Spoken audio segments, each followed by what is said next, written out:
Standard English ஆவலி எக்ஸாமுக்கான original question இந்த வருஷம் நடந்து முடிஞ்சது தான். அதாவது உங்களுக்கு மட்டும்தான் 15 டிஸ்ட்ரிக்டில் இருக்கக்கூடிய ஸ்டூடெண்ட்ஸ்க்கு மட்டும்தான் அன்றைக்கி மழை காரணமாக விடுமுறை அப்படின்றது சொல்லியிருந்தாங்க. அந்த மாணவர்களுக்கு நாளைக்கு எக்ஸாம்.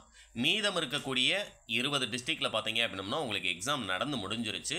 அந்த ஒரிஜினல் கொஸ்டின் பேப்பர் தான் நீங்கள் பார்த்துக்கிட்டு இருக்கீங்க. தேனி டிஸ்ட்ரிக்டில் ஆல்ரெடி நமக்கு ஈரோடு டிஸ்ட்ரிக்டில் நடந்து முடிஞ்சது.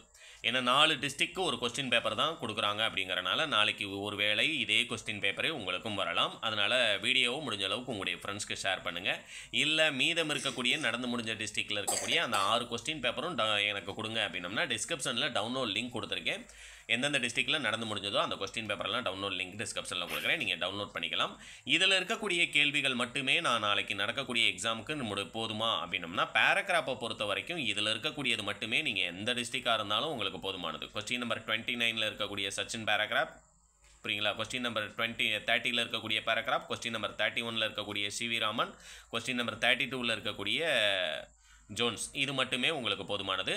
ஆனால் பார்த்தீங்க அப்படின்னம்னா 2 மார்க் கொஸ்டின் அண்ட் 3 மார்க் கொஸ்டினை பொறுத்த வரைக்கும் டிஸ்கிரிப்ஷனில் இருக்கக்கூடிய பிடிஎஃபை டவுன்லோட் பண்ணி உங்களுக்கு அதில் இருக்கக்கூடிய கொஸ்டின்ஸ் எல்லாத்தையுமே ஓரளவுக்கு தரவு பண்ணிங்கன்னா தான் நீங்கள் எந்த டிஸ்ட்ரிக்டாக இருந்தாலும் அட்டன் பண்ண வேண்டிய கேள்விகள் எல்லாத்தையுமே உங்களால் அட்டன் பண்ண முடியும். புரியுங்களா?